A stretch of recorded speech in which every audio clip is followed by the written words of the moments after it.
Ça fait plaisir, très franchement. Surtout que l'année n'a pas été évidente dû au Covid, aux grèves, mais on est fiers. Beaucoup de choses. Déjà, le fait qu'il y ait beaucoup de nouvelles réformes. Entre autres, on a été, comment dirais-je, mise à l'épreuve par rapport à ça. Mais beaucoup de choses, notamment aussi au niveau des stages. C'était pas facile pour nous, en tant que lycée professionnel, de trouver des stages dû à la crise sanitaire, mais ça a été.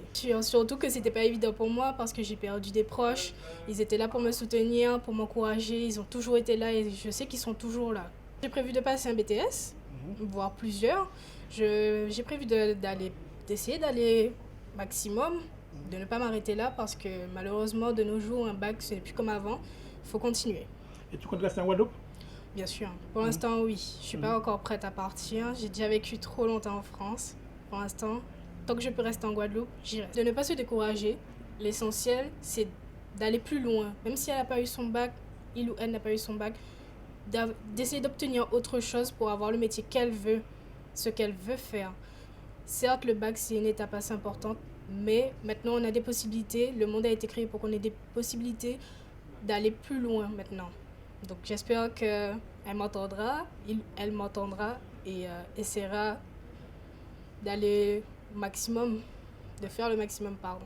Aller à la plage, me détendre, profiter de ma famille et fêter le fait que j'ai eu mon bac. C'est un moment très important, on représente notre ville, voilà, on est de Saint-Claude, très belle ville, donc c'était important d'être ici. Un truc de particulier, rien de particulier, hein, c'est juste que voilà, on a travaillé, on a fourni les efforts qu'il fallait, et puis voilà, maintenant on célèbre tous ensemble quoi. Mais après, toujours l'enchaînement des études, on continue, encore à Saint-Claude, voilà, moi je continue à l'université. Toujours dans l'enchaînement, c'est le même déroulement, les études se poursuivent tranquillement. Ben les gars, le bac c'est pas un tout. Franchement, ça veut pas dire que vous êtes mauvais et de toujours continuer de croire en ses rêves et que voilà, on peut toujours y arriver. Ah ben là c'est profiter, c'est manger, boire, tout bitin, hein. Ouais. Donc, j'assume les gars. Ouais. Koya, diri, wassou, tout ça est quoi. Hein. Ouais, pourquoi pas tout ça, Nick? Tout ça est qu'on manger tout. Donc cette année encore, c'est une nouvelle édition. Donc nous avons 54 bacheliers, dont 8 mentions très bien, avec comme moyenne 18,01. Nous remarquons même que chaque année, nous avons beaucoup de bacheliers, et surtout avec les mentions. Donc on ne fait pas de distinction avec les autres, mais ça prouve quand même que les jeunes s'investissent maintenant au niveau de leurs études. Et quel plaisir pour nous de voir aujourd'hui qu'on a à peu près 6 jeunes qu'on avait envoyés à Cuba. Donc c'était sur le Condado, que normalement c'était tous les 3 ans. Donc ils ont fait le Guadeloupe, ils ont fait Saint-Martin et ensuite ils ont fait Cuba. Donc ça prouve quand même qu'il y a un suivi au niveau de Saint-Claude pour les jeunes. Et puis aujourd'hui, c'est une grande fierté pour nous. Et nous allons continuer aussi parce que dès qu'on a fini les bacheliers, nous prenons la nuit de l'excellence où Saint-Claude va honorer ses champions.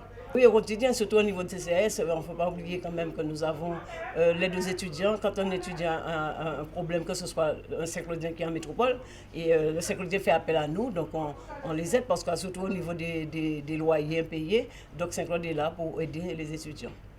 Donc ils doivent savoir aussi qu'ils doivent venir au niveau du CCAS quand ils ont un problème pour ne pas laisser empirer le problème qu'ils ont.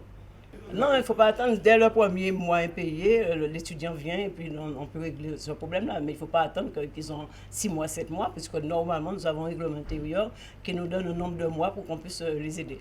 Donc dès qu'un étudiant voit un mois d'impayé, 2 mois, c'est tout à fait normal que cet étudiant doit venir au CCAS pour qu'on puisse l'aider. Oui, effectivement. Donc c'est vraiment au quotidien que le CCAS de la ville de Saint-Claude, en partenariat avec le conseil d'administration, accompagne les jeunes. Vraiment, le CCAS, c'est vraiment un CCAS pour les jeunes, puisque nous avons 2 dispositifs que nous allons lancer très prochainement. Le premier dispositif, c'est l'ancien Condado qui, dorénavant, va s'appeler Mon île, mon passeport pour demain. Donc là, nous avons la possibilité d'offrir à 24 jeunes la possibilité d'intégrer un parcours dans lequel, en fonction des résultats scolaires, en fonction également de leur parcours extrascolaire, on va leur offrir un voyage d'une durée de 15 jours dans une île anglophone, hispanophone, mais également le plus important, on va leur permettre également de redécouvrir ou de découvrir leur île. Exactement, exactement. Quand j'entends ces jeunes discuter, c'est vraiment un motif d'espoir de faire beaucoup plus pour la jeunesse. Parce que du coup, quand on voit autant de bacheliers, autant de jeunes réussir, ça donne de la crédibilité à notre action au niveau du CCAS. Et donc là, c'est pour ça que nous sommes vraiment rentrés dans une ère d'innovation. On change les dispositifs, on veut aller beaucoup plus loin, faire beaucoup plus pour la jeunesse. Donc c'est la raison pour laquelle les dispositifs évoluent. Oui, franchement, honnêtement, quand on voit des mentions très bien à 18,01, on se dit que voilà, la jeunesse sait travailler, la jeunesse peut réussir et ça c'est toujours aussi gratifiant.